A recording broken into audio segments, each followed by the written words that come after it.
मैं जो सवाल आपसे पूछ रही थी वो ये कि जिस तरह की मांग की जा रही है, कहा जा रहा है कि पूरे देश का ये गुनहगार है, 166 से ज्यादा लोगों ने जान गंवाई, हमने जाबाज ऑफिसर्स को खोया, जल्द से जल्द सजा होनी चाहिए, बिरयानी नहीं खिलाई जानी चाहिए। अब सवाल यह है कि उसमें किस किस तरह की अड़चनें हैं, कितना आसान कितना मुश्किल, क्योंकि बहुत सारी दलीलें उसके पीछे, जिसमें प्रत्यर्पण संधि है, जिसमें कनाडा का नागरिक होना है, फिर ऊपर से एक्सपर्ट जो लीगल एक्सपर्ट है वो कहते हैं कि क्योंकि वो आतंकवादी है तो भारत के लॉ के हिसाब से उसे सजा दी जाएगी। और हेल्थ का इशू भी जिसका जिक्र अभी हम कर रहे थे नलिनी के साथ, कि कई सारी बीमारियां हैं उसको, उम्र भी उसकी हो चली है। इसमें शशि कई तरह की चीजें हैं कि इनके जो सह आरोपी हैं वो 7 लोग पाकिस्तान में हैं, खुलेआम घूम रहे हैं। पाकिस्तान में तो ऐसे भी फितरत है कि आतंकी खुलेआम घूमते हैं और मानवता कैद हो जाती है कई बार वहां, तो वहां भी अभी ऐसी ही स्थिति है। तो ऐसे में उनकी उम्र को देखते हुए कई सवालों के, क्रूशियल सवालों के जवाब वो ये भी दे सकता है कि उसे याद नहीं है, चूंकि इतने साल हो गए हैं। तो उनके साथ के जिन लोगों के साथ उसकी उठ बैठ थी, 17 साल हो गए, उसमें बहुत सारे लोग हो सकता है इस दुनिया में ना हो, तो बहुत सारी अड़चने हैं। और न्यायिक प्रक्रिया एक समय लेने वाली प्रक्रिया है, जिसमें हर एक जवाब के लिए और हर चीज के लिए समय निर्धारित है, समय दिया जाता है। तो एक तो समय निर्धारित करने वाली बात है।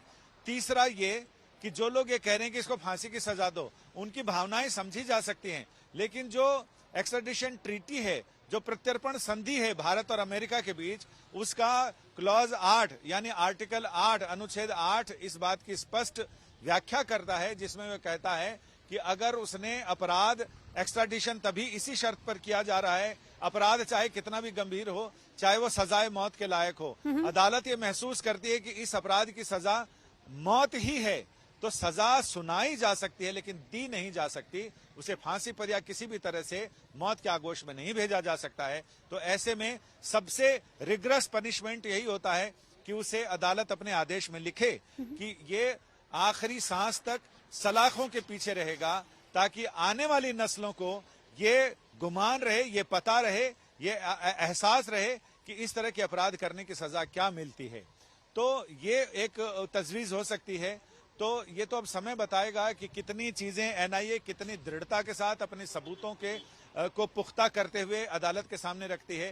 और चार्ज, पहले तो चार्जशीट दाखिल हो, चार्जशीट दाखिल होने का चार्ज फ्रेम हो, फिर उस पर बहस हो और उसके बाद फिर फैसला आए। तो ये एक समय लेने वाली प्रक्रिया है जिसमें समय लगता है। कई लोगों के बयान दर्ज हैं, कई लोगों के बयान दर्ज होने हैं। ये किन लोगों के नाम बताते हैं, कौन सी जानकारी इनसे रिवील होती है, पाकिस्तान के किन किन लोगों को ये बेनकाब करते हैं और उसके बाद उन लोगों को कैसे यहाँ तक लाया जाए, कैसे किया जाए, ये बहुत सारी चुनौतियां हैं इस पूरे मामले में, क्योंकि मामले के तार पाकिस्तान से जुड़े हैं और पाकिस्तान सहयोग करने को तैयार नहीं। जबानी जमा खर्ची तो पाकिस्तान करता है, लेकिन जब ठोस करने की बात आती है तो पाकिस्तान मुंह मोड़ लेता है और चाइना जैसे देश पाकिस्तान का साथ देते हैं। तो जब यूएन में बात आती है उनको आतंकी देश घोषित करने की, तो कुछ देश वो करते हैं। और दूसरी ये बात कि जब ये आतंकी देश में इस तरह की घटनाएं करते हैं तो बहुत सारे स्लीपर सेल हैं जो अपने देश के खिलाफ ही इनकी साजिशों में इनका हिस्सा शामिल होते हैं। तो ऐसे लोगों को भी बेनकाब किया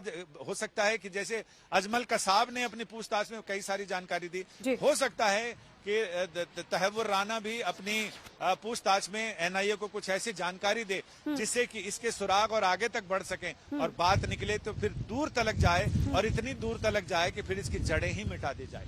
बिल्कुल, आप बने रहें संजय। नलिनी, सबसे बड़ा और महत्वपूर्ण सवाल ये कि इंटरनेशनल प्लेटफॉर्म पर पाकिस्तान के लिए किस तरह का समय है, क्योंकि जिस तरीके से डॉक्यूमेंट रिन्यू की बात उसने कही है 2 दशक से, हालांकि पाकिस्तान का हमेशा का ये पैंतरा रहा है, वो किसी भी आतंकवादी को तुरंत ही पहचानने से इनकार कर देता है, लेकिन कम से कम जिस इमेज की बात लगातार पाकिस्तान करता रहा है, जिस तरीके से अब एक के बाद एक तमाम चीजें खुलती चली जाएंगी कि कैसे वहां पर टॉप मोस्ट आईएसआई की बात हो, सेना की बात हो, कौन कौन और बड़े लोग इसमें शामिल रहे हैं और कैसे बड़े लेवल पर साजिशें रची जाती हैं।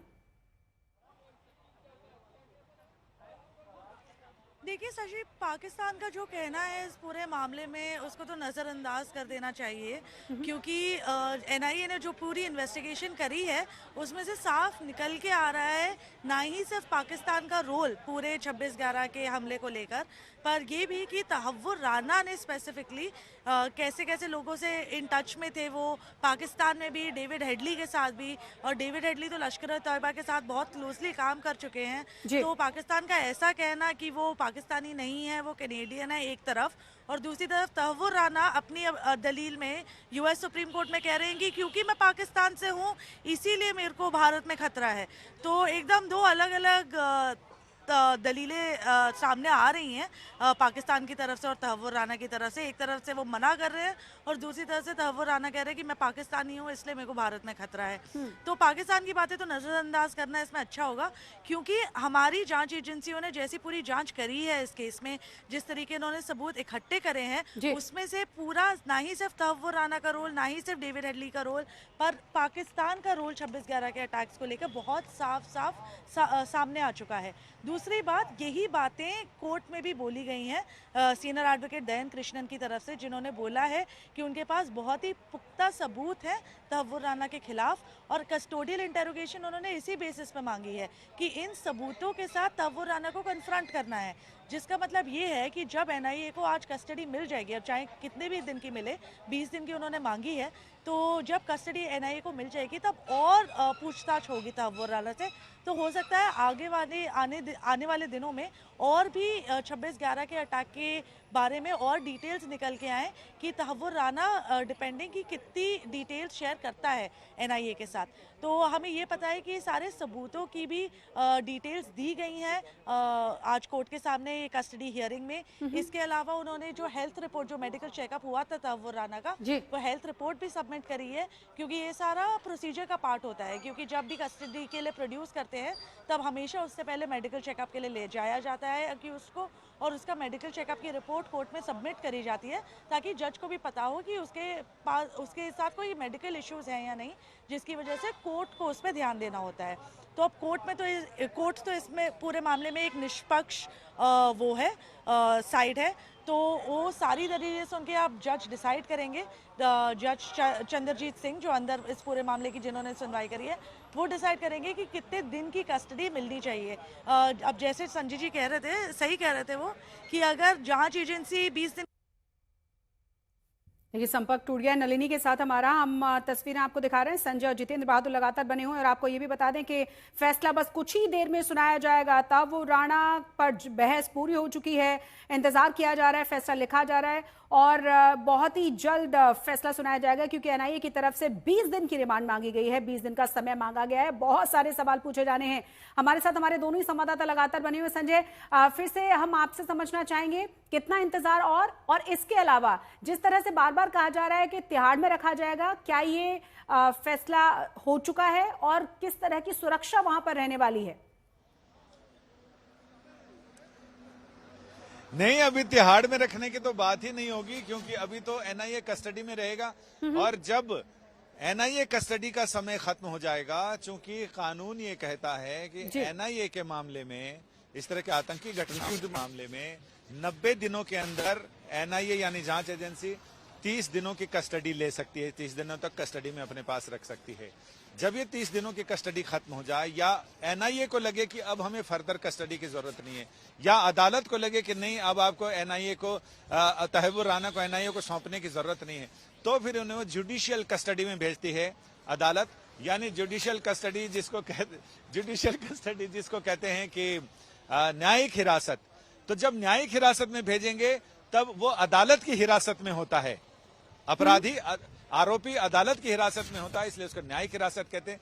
चूंकि अदालत के पास रखने की कोई जगह नहीं होती, इसलिए उसे जेल में रखा जाता है, इसलिए उसको जुडिशियल कस्टडी बोलते हैं, अदालत की हिरासत में रहता है। तो जब वो अदालत की हिरासत में जाएंगे, कम से कम 25 दिन तो मान के चलो कि उसके बाद ही जिस दिन कोर्ट का ऑर्डर आएगा कि इन्हें अब जुडिशियल कस्टडी में भेज दिया जाए, हमारी हिरासत में भेज दिया जाए, उस दिन वो तिहाड़ जेल में जाएंगे। उससे पहले तिहाड़ जेल में जाने का कोई सवाल नहीं होता है। इसलिए आज मुझे सुबह से बहुत हंसी आ रही है जब कई लोग ये कह रहे हैं हमसे पुल्ली की तिहाड़ में कब जाएगा। मैंने कहा रे अभी बस थोड़ा सा हौसला रखो, तिहाड़ में भी जाएगा, लेकिन पहले जो प्रक्रिया है जांच एजेंसी अपनी पूछताछ की प्रक्रिया पूरी तो कर ले, उसके बाद वो तिहाड़ भी जाएगा और तिहाड़ जाने के बाद हो सकता है कि कालांतर में जब भी उसको सजा हो तो वो आखिरी सांस तक उसे सलाखों के पीछे छेड़ रखने की ही सजा दे दी जाए, क्योंकि इसने जो मानवता के प्रति जो अपराध किया है वो अक्षम्य है।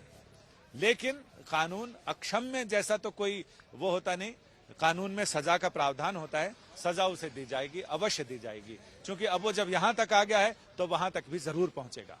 अब इसमें फिर सुरक्षा के बारे में हम जानना चाहेंगे, क्योंकि आपने कहा ना कि एनआईए की उसमें रहेगा कस्टडी में, और जो हम बार बार कह रहे हैं जो हेल्थ और एज, किस तरह से तमाम सवालों को पूछा जाएगा, या फिर इस पे भी वो चाहेगा कि उससे कम चीज़ें पूछी जाएं या बचा जा सके, या अभी तक जो बातचीत के जरिए अगर आपके सोर्सेस बता पाए हों कि किस तरह का सहयोग उसका रहा है जांच एजेंसी के साथ? हेल्थ और एज को लेकर अदालत आमतौर से यही कहेगी कि कस्टडी के दौरान 24 घंटे में जैसा कि नियम है उनकी डॉक्टरी जांच की जाएगी। उसमें अगर कुछ गड़बड़ी ज्यादा पाई जाती है तो उन्हें इलाज के लिए भेजा जाएगा, और जब वो न्यायिक हिरासत में रहेंगे तो न्यायिक हिरासत में रहने के दौरान भी अदालत में जेल में उनको चिकित्सा सुविधाएं मुहैया कराई जाएंगी।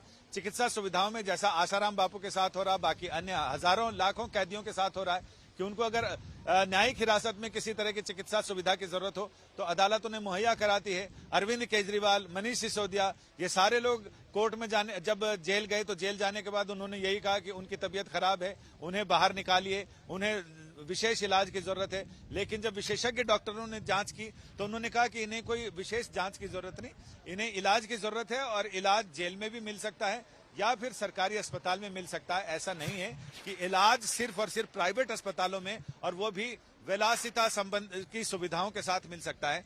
तो ऐसा तहव्वुर रावना के साथ भी हो सकता है, जैसा बाकी अन्य लोगों के साथ हुआ वैसा ही हो सकता है कि उन्हें भी अदालत इलाज में कोई कोताही नहीं बरतेगी, लेकिन इलाज की उसके स्वास्थ्य की वजह से, बढ़ती उम्र की वजह से उनको कोई रियायत भी नहीं मिलने वाली है, क्योंकि उन्होंने जो मानवता के प्रति अपराध किया है वो किसी भी रियायत के योग्य है ही नहीं। मानवता को शर्मसार करने वाले अपराध आप करते हैं, उसके बाद कौन सी न्यायिक प्रणाली होगी जो आपको आपके प्रति इतनी मुरव्वत बरतेगी? फिर भी भारत में जो न्याय व्यवस्था है वो मुरव्वत बरत सकती है, लेकिन एक सीमा में, सीमा से बाहर नहीं।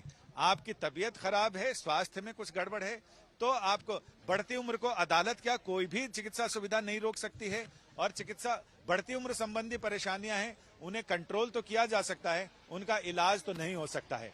तो ऐसे में उसको कैसे कंट्रोल किया जाए उसका ध्यान अदालत जरूर रखेगी। लेकिन अगर तहव्वुर राना को ये लगता है कि वो अपनी विक्टिम, पाकिस्तान की तरह विक्टिम कार्ड खेलकर वो इसमें निकल सकता है, तो ऐसी इसकी गुंजाइश मुझे कम लगती है कि अदालत उनके इन बहानेबाजियों पर ज्यादा ध्यान देगा। आप बने रहें हमारे साथ। जितेंद्र बहादुर भी। जितेंद्र, एक बार फिर से हम तस्वीरें देखना चाहेंगे और हमारे दर्शकों को एक बार फिर से तस्वीरें दिखाइए। देखिए 12:40 हो रहे हैं, इंतजार अभी बेसब्री के साथ किया जा रहा है कि फैसला कोर्ट की तरफ से बताया जाए कि आखिर कितने दिनों की हिरासत दी गई है तहव्वुर राना को। साथ ही साथ बार बार जिस तरीके से संजय ने कहा ना कि लग रहा था कि शायद तिहाड़ में रखा जाएगा, लेकिन उससे पहले वो एनआईए की कस्टडी में होगा। वहां की जरा तस्वीरें दिखाइए, किस तरह के इंतजाम किए जा रहे हैं और क्या कुछ सुगबुगाहट है, कुछ जानकारी और मिल पाई है?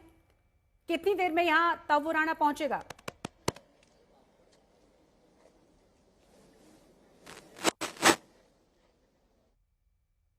लगता है जितेंद्र तक मेरी आवाज नहीं पहुंच पा रही है। लगातार सुबह से ही पल पल की अपडेट्स पहुंचा रहे हैं हमारे सभी संवाददाता, और आपको ये भी बता दें कि प्रत्यर्पण के बाद भारत ले आया गया है, अदालत में पेश कर दिया गया है। बहुत ही अहम ये दिन माना जा रहा है भारत के लिहाज से, और कहा जा रहा है कि ये भारत की बहुत बड़ी जीत है। कहा यह भी जा रहा है कि जल्द से जल्द इस पूरे मामले पर सुनवाई के बाद कड़ी से कड़ी सजा तहव्वुर राना को होनी चाहिए। 26/11 का हमला मुंबई में जो हुआ था उसे पूरा भारत कभी नहीं भूल सकता। 166 से ज्यादा लोगों ने जान गंवाई थी, हमारे कई जाबाज ऑफिसर्स को हमने खोया था, और जिस तरीके से साजिश करता, मुख्य साजिश करता है ये, उस लिहाज से कई सारे सुराग और कई सारी चीजें और मिलने वाली हैं। उन्हीं तमाम सवालों के साथ, उन्हीं तमाम जानकारियों को जुटाने की एनआईए की तरफ से कोशिश होगी, और ये बहुत बड़ी जीत भारत की मानी जा रही है। बहुत सारी बातें अभी भी सामने आ रही हैं, जिसके बारे में संजय भी जानकारी दे रहे थे कि फांसी की मांग की जा रही है। बार बार कहा जा रहा है कि अब इसमें समय नहीं लगना चाहिए। कहा यह भी जा रहा है कि जिस तरीके से अजमल आमिर कसाब को बहुत लंबे प्रोसेस प्रक्रिया के बाद फांसी दी गई। ऐसा इसके साथ नहीं होना चाहिए। आपको यह भी बता दें कि पाकिस्तान के बारे में भी लगातार अलग अलग तरह की जानकारियां, कहा यह भी जा रहा है कि एक तरह से एक बार फिर से पाकिस्तान पूरी दुनिया के सामने इंटरनेशनल प्लेटफॉर्म पर फिर से बेनकाब हो जाएगा, क्योंकि तमाम चीजें तहव्वुर राणा से पूछताछ के जरिए बाहर निकलेंगी और पता चल पाएगा कि कैसे पाकिस्तान लगातार झूठ बोलता रहा है। 3 तस्वीरें हम आपको दिखा रहे हैं। पहले इस तरीके का दिखाई दिया करता था तहव्वुर राणा, लगभग 2008 की ये तस्वीर है। दूसरी तस्वीर हम आपको दिखा रहे हैं, बीच में जो तस्वीर सामने आई थी इस तरह से नजर आता था, और जो आज की तस्वीर है जब उसे भारत लाया गया है प्रत्यर्पित करके, वो तस्वीर देखिए। तहव्वुर राणा 64-65 साल उम्र बताई जा रही है, कई सारी बीमारियां उसे बताई जा रही हैं। बहुत ही महत्वपूर्ण माना जा रहा है शख्स, जो इन तमाम चीजों के बारे में किस तरह से साजिश रची गई, कौन कौन उसमें शामिल था, कहां कहां से कितनी मदद मिली, कैसे स्लीपर सेल की मदद ली गई और कैसे इतने बड़े हमले को करने में ये लोग कामयाब हो पाए, इन तमाम सवालों के जवाब तहव्वुर राणा देगा। यहां पर 3 तस्वीरें और बाकी की आपको ये भी बता दें कि अलग अलग जगहों पर बहुत ही सुरक्षा के खास इंतजाम किए गए हैं। संजय, आप यही बता रहे थे ना कि सबको बाहर निकाल दिया गया है, बहुत ज्यादा डिप्लॉयमेंट है, बहुत ज्यादा खास ख्याल रखा जा रहा है। जी हाँ, बिल्कुल। अगर मैं अपने कैमरामैन से पूछूं कि आसपास अंधेरा है, तो यहाँ पर मीडिया कर्मी और पुलिस कर्मी, दोनों तरह के कर्मी ही ज्यादा दिखाई पड़ रहे हैं। बिल्कुल। या तो मीडिया कर्मी हैं या पुलिस कर्मी हैं। महिला पुलिस का भी इंतजाम किया गया है, और ऐसे में ये देखिए चप्पे चप्पे पर पुलिस तैनात है। और सिर्फ यही नहीं, इंडिया गेट के पूरे घेरे में, और अगर हम बात करें तो एनआईए ऑफिस जाने तक के रास्ते में पुलिस की तैनाती है, ताकि तहव्वुर राणा को बिना किसी मुश्किल और रुकावट के एनआईए के ऑफिस तक भेज दिया जाए। और जहां तक बात है बीमारी और इलाज की और शरीर की बीमारियों को इलाज करने में तो चिकित्सा पद्धति ठीक है, लेकिन जिसके दिमाग हो, उस बीमारी को ठीक करने के लिए कोई भी चिकित्सा पद्धति नहीं। उसके लिए तो यही पद्धति जो हमारी न्यायिक प्रणाली सजा सुनाती है, बस वही सजा ठीक है। क्योंकि ये बीमारी ऐसी बीमारी है जो एक को देखकर दूसरे को लग जाती है, तो ऐसे में उसका इलाज यहीं पर कर देना ठीक है, ताकि दूसरे लोग जो उसके इन्फ्लुएंस में आकर स्लीपर सेल की तरह काम करते हैं और वो यहीं रहकर खाते यहाँ का हैं और गाते किसी दूसरे देश का है या किसी दूसरे आदमी के इशारे पर चलते हैं, उन सारे लोगों को सजा मिलना जरूरी है। एक को सजा मिलेगी तो बाकी सारे लोगों को का इलाज अपने आप हो जाएगा। तो ये न्यायिक प्रणाली और सजा देने की प्रणाली इसलिए भी जरूरी है कि बहुत सारे लोगों का इलाज ऐसे ही देखकर, क्योंकि अगर बिजली के सॉकेट में हाथ डालते हैं, करंट लगता, तो हर एक आदमी उसको अनुभव नहीं करता, दूसरे को देखकर भी पता चल जाता कि सॉकेट में उंगली डालने से करंट लगता है। तो सजा देने का प्रावधान इसलिए भी है कि बाकी और समाज के लोगों को यह पता चल जाए कि हमें ऐसा नहीं करना है। ऐसा करना है तो ऐसी ही दुर्दशा होगी जैसी दुर्दशा बुढ़ापे में इन सारे लोगों की हो रही है। बिल्कुल। और एक बार फिर से अपने दर्शकों को बता दें, आप बने रहिए हमारे साथ। लगातार जो मुंबई की तरफ से तमाम लोगों से जो बातचीत की गई है, तमाम लोगों तक पहुंचकर तमाम हमारे संवाददाताओं ने जानकारी जुटाई है, सबका कहना यही है कि उन्हें बहुत सुकून मिलेगा जब इसे सजा दी जाएगी। हालांकि बयान तमाम पॉलिटिशियंस के भी आने शुरू हो गए थे,